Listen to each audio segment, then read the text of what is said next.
Wido stood in front of the lookout with his friends standing next to him, ready to defend the town.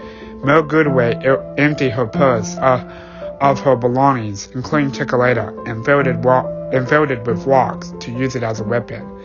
Captain Turbot and his French cousin Francois stood with a fish and a bucket in their hand, respectfully. "Oi, cuz, that fish smells awful," said Francois. "Sorry, Francois," said Horatio. But maybe the order will alert the enemies olfactory nerves. Doubtful, Francois roasted. Mr. Porter and Alex aimed themselves with various fruits, apples, oranges, bananas, and watermelons. Alex even hollowed out a watermelon to use it as a helmet. Katie aimed herself with mask and pepper spray. She always had to keep it handy since she ran a pet parlor by herself and would often get creepy visitors. Farmer Owl had assembled his animals, including Betty, Edwin, Emma, and Corny. Farmer Yummy stood next to her husband and her pup threw out a tea. "Tracker," said Wido, "take the time stone and run." "Where to?" Tracker asked. "Somewhere not here." Before Tracker could ask any more questions, a giant portal opened up halfway down the lookout driveway. Everyone grew wide-eyed at the monster that walked through. Wido gasped upon seeing the three stones in his possession.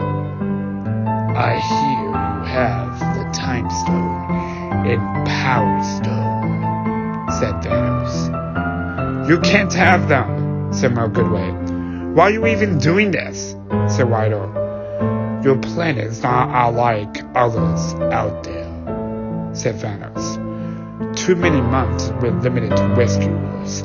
This filthy trap hop you call Earth has been infected by you guys, who are nothing more than a pesky virus."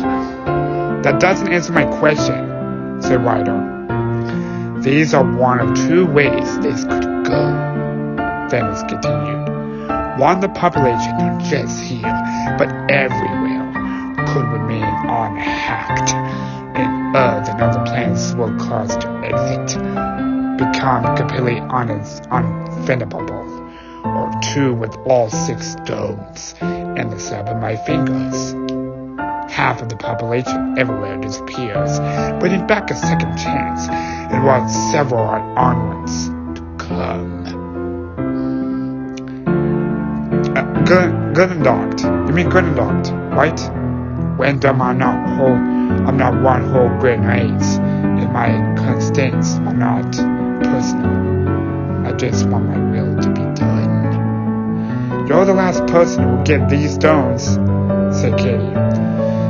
"I guess we'll see about that," said Thanos, as he pulled out a spear and trotted forward. Wido and his army ran towards the monster with instant kill. Unfortunately, they were no match for Thanos and the 3 stones they already possessed. Thanos used the Space Stone to avoid many attacks from the Reality Stone to neglect the onslaughts. Thanos had activated the Space Stone once again and opened a portal. Instead of walking through it, he used the stone to drag Tracker through it to him. Wido gasped as Thanos snatched the time stone from Tracker and placed it in the gauntlet. Electricity came flowing through his body and absorbed the power of yet another Infinity Stone. Wido had an idea, but immediately thought what the book and pocketbook said. Only those that are worthy can hold on to them. Realizing he didn't have much of a choice, Wido busted open the safe containing the power stone. "Wido, what are you doing?" asked Tracker, who he knew what Wido instead to do. "You know you can't wield and eventually stone yourself, right?" But Wido didn't listen. He hesitated for a second as he reached for the power stone. Then with his eyes closed, gasping the agony in his hand, immediately the stone was activated in Wido's palm. His hand turned purple, as well as his eyes, as he cried out in pain. Ryder! Yelled Kitty as she waited for him. No, don't, said Draco. It could kill you. Everyone could only watch helplessly as the Power Stone took its toll on Ryder. But what no one saw was coming next. Not even Thanos. Was Ryder managed to raise to his feet. The stone's power still streaming through him. Ryder reignites his arms and charge out Thanos. With one punch, Ryder sent Thanos flying a couple dozen feet through the air.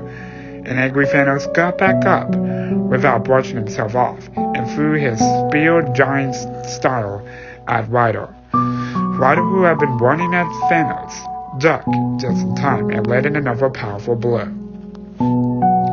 Ryder turned face to his friends. I'm worthy, he said with a slight smile on his face. Ryder, behind you, said Myuu. Ryder turned around and plummeted by Thanos. He pinned Ryder to the ground and forced his hand to open, allowing him to take the Power Stone. You have my respect, Ryder, he said. When I'm done, half of humanity will still be alive. Ryder groaned as the stone had gently weakened him. And I hope they remember you. Thanos finished before opening a portal with the Space Stone and leaving for the Mind Stone.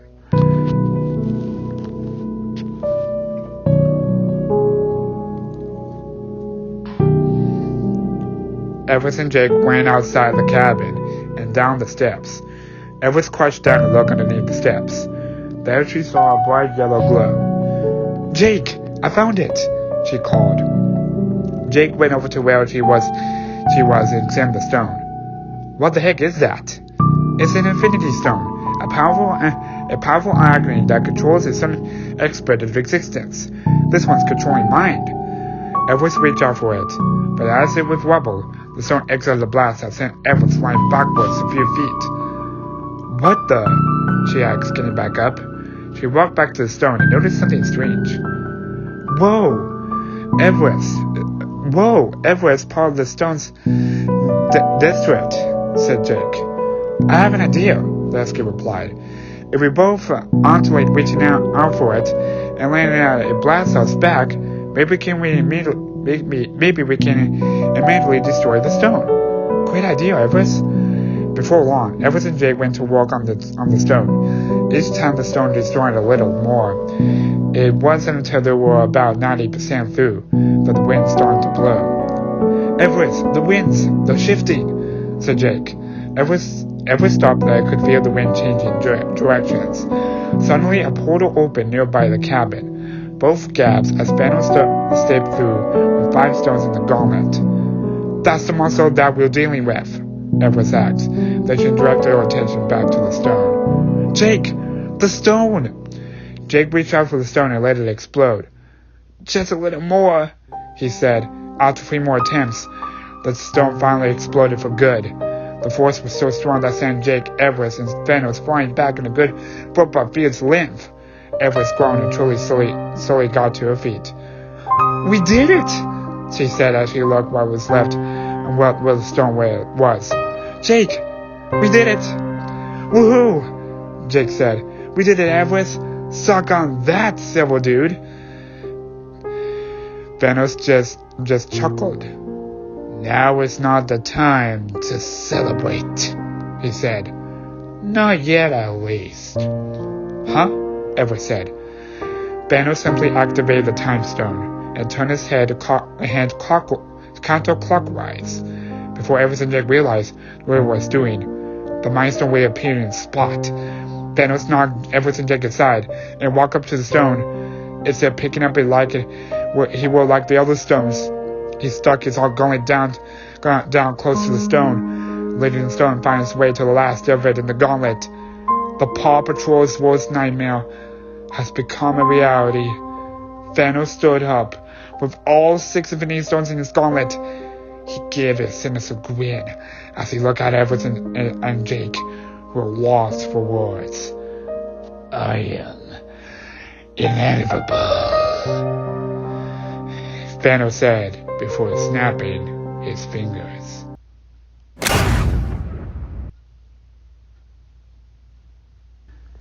What did you do? Jake asked him. No response. What did you do? Thanos once again did not respond, but instead opened up another portal and disappeared for good, leaving without a trace. Jake? Something's happening, Eva said, looking around. The skies were clear, and the sun was shining, but thunder could be heard, not just on Jake's mountain, but everywhere. Ryder! Come in, Ryder! Everest pressed a pop tag. What is it, Everest? Ryder asked. Thanos did it! He got all 6 stones and snapped his fingers! Oh no, said Ryder. Looks like we're in the endgame now. Return to the lookout, please. Both of you. You got it, Ryder? Jake said.